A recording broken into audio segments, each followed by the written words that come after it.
concordam comigo que se ele fez um de 60, mais um de 60 e mais um de 60. Ao todo, para essa posição aqui, ele fez um giro de 180 graus. E vimos na molécula de água, ou fazendo a aplicação naquela formulinha, que um giro de 180 é uma operação de C2. Então, neste eixo aqui, que passa pelo centro do benzeno, eu tenho um C6, eu tenho um C3 e eu tenho um C2. Desculpa a letra, porque estou riscando com o mouse, e é péssimo. E aí eu tenho um C4, um C6 à quarta, que é a mesma coisa de dizer que eu tenho um C3 ao cubo, porque o C6 à quarta é um giro de 240 graus. E o C3 é 120. Se eu tenho dois C3, eu tenho 240. Tá? Porque cada C3 é 120. Tem um C6 à quinta também. Agora, note que se eu fizer um C6 6 vezes, ele vai voltar para a posição inicial. Isso aqui é a mesma coisa de eu ter a identidade, a próxima operação de simetria. É a mais fácil de compreender. Tem aqui, não faça nada. É a identidade, é o mesmo de não fazer nada naquela molécula. Tem ali, não faça nada. Então, se eu tenho uma molécula, geralmente todas as moléculas têm o operador identidade, todos os objetos, e isso é equivalente de fazer um C1. O que é C1? Um giro completo de 360 graus. Nós, seres humanos, nosso corpo não é simétrico. Se a gente dá uma volta de 360 graus, a gente para na posição que a gente estava. A gente manteve a identidade daquela posição. Então, esse operador de identidade ou é o mesmo dizer não faça nada, é identidade, ou dê um giro de 360, que a molécula vai dar um giro e vai voltar para a posição inicial.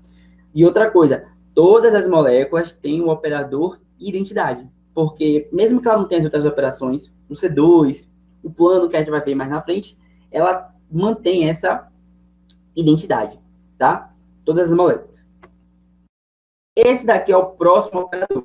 Atenção, é o plano especular. Ele também pode ser chamado de plano de espelhamento ou plano de reflexão. O que é esse plano? Você corta o plano, secciona o plano numa parte da molécula e ele reflete para o outro lado. A molécula de água tem um plano, tá? Ela passa aqui, ó.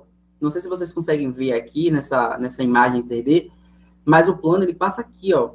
Ele tá passando aqui. Olha aqui para mim na câmera, olha minhas canetinhas de novo. E tem aqui, tá vendo? A molécula de água.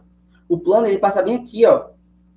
Então, esse lado ele reflete para o outro lado e o outro lado ele reflete para esse lado.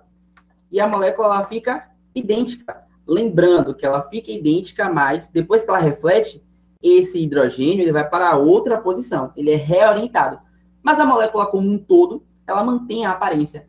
Ela fica idêntica. Tá?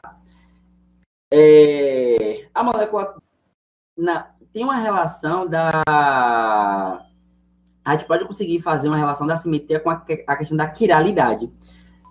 Mas não diretamente assim, olhando a questão de ter um plano especular. A gente teria que olhar a tabela de caracteres, que é onde a gente vai chegar no final da aula. Então, o outro plano que a molécula de água tem, olha aqui para a câmera, tá vendo? Minhas duas canetinhas, a molécula de água. O primeiro plano, ele corta aqui, ó, no meio do oxigênio. E o segundo plano, ele tá aqui, ó. Ele compreende o plano da molécula. É o outro plano, sigma V'. A gente bota linha só para diferenciar do outro sigma V, tá? Então, aqui eu tenho um plano, um sigma V, que é o símbolo que a gente usa para mostrar o plano especular. E aqui eu tenho um outro plano que compreende o plano da molécula, um sigma V'. Notem que eu chamo esse plano de sigma V. Por que eu chamo ele de sigma V? Porque ele compreende o eixo principal, o eixo de rotação. Lembra do eixo de rotação que a gente viu nos slides anteriores? Aqui tem o eixo de rotação C2. E se esse plano, ele compreende, note que aqui, olhando para a câmera, eu tenho um C2 que passa aqui no meio, tá? Do oxigênio. Então, se eu tenho um plano que compreende esse C2, esse eixo C2 está dentro desse plano, eu chamo esse plano de sigma V. Mas, se esse plano for perpendicular, nesse caso aqui dessa molécula, que a gente já viu, que tem um eixo C3, tá vendo? O eixo principal dessa molécula é um C3, que a gente já discutiu em slides anteriores, mas o plano dessa molécula que ela tem é um plano perpendicular ao eixo principal. Notem que se você refletir esse cloro para cima e esse cloro para baixo, a molécula fica idêntica. Então, esse sigma H, quando o plano ele é perpendicular ao eixo principal, a gente chama esse plano de sigma H. E outro ponto interessante é que esse sigma H, ele compreende os eixos secundários. Lembra que essa molécula tem eixos secundários aqui, aqui e aqui. Mas a referência que vocês vão ter para chamar ele de sigma H ou sigma V é o eixo principal. Compreende o eixo principal, sigma V. Perpendicular ao eixo principal, sigma H. Isso é só questão de notação para como a gente vai escrever. Beleza? Aqui o eixo, o plano, ele compreende o eixo secundário, mas o que vai determinar ele ser chamado de sigma H é a relação dele com o eixo principal. Bom, gente, esse plano especular, eu estava olhando ontem, eu falei assim, eu acho que vai ser muito difícil vocês conseguirem enxergar esse plano amanhã, muito difícil. Mas eu não achei outra molécula que eu pudesse exemplificar esse outro plano, que se chama plano diedral. Mas eu espero que vocês entendam a definição dele. O que é um plano diedral? Tem-se uma molécula que tem dois eixos secundários. Então, essa molécula aqui é aquele etano na forma alternada, que a gente vê lá em orgânica. Lembra que tem a forma eclipsada e a forma alternada. Essa molécula na forma alternada, ela tem um C3, que passa no eixo de ligação carbono-carbono, mas no centro aqui ela tem um C2. Olha na molécula de frente, ela tem um C2 aqui, esse aqui é um C2, e aqui é outro C2. Ela tem 3 C2, na verdade, aqui é um outro C2. Um plano especular que passa entre esses eixos secundários é chamado de plano reflexão diedral, sigma D. A dificuldade dessa molécula é enxergar esse C2, que aqui no meio ele tem 3 C2. Mas se vocês não conseguem ver, peguem a definição da reflexão, de um plano de reflexão diedral. Qual é essa definição? É aquele plano que passa entre dois eixos secundários, tá? Então, tem o eixo principal, que é um C3, passando na ligação carbono-carbono, mas aqui no centro eu tenho 3 eixos C2. E o plano que passa entre esses eixos C2, que são eixos secundários, lembrando, eles são de ordem menor que o eixo principal, que é o de maior ordem. Então, esse plano que passa entre eixos secundários são chamados de planos diedral. Vamos para o centro de inversão. Esse eu acho mais legal. O que é um centro de inversão?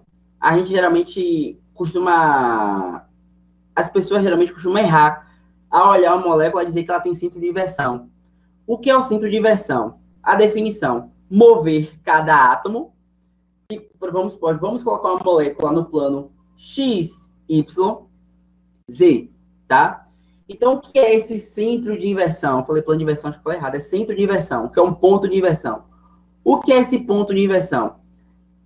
Aquele ponto, diante daquele ponto, você vai mover aquele átomo para a posição menos X, menos Y e menos Z. Vamos supor, essa molécula está disposta em um plano cartesiano tridimensional, X, Y, Z. E vamos supor, esse átomo aqui, o átomo verdinho, ele tem uma coordenada, né, X, Y, Z.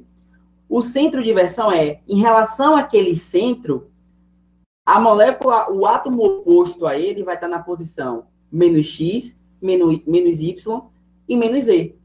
Então, depois de aplicar essa operação nesse centro, a molécula ainda aparece a mesma, a gente tem um centro de inversão. Nesse caso dessa molécula aqui, cuidado, que essa ligação aqui é uma ligação de giro livre, tá? Então, nesse caso dessa molécula aqui, ela só tem centro de inversão se ela estiver nessa forma, que é a forma alternada. Se ela estiver na forma eclipsada, não tem centro de inversão. Vamos observar esse exemplo. Aqui, ó.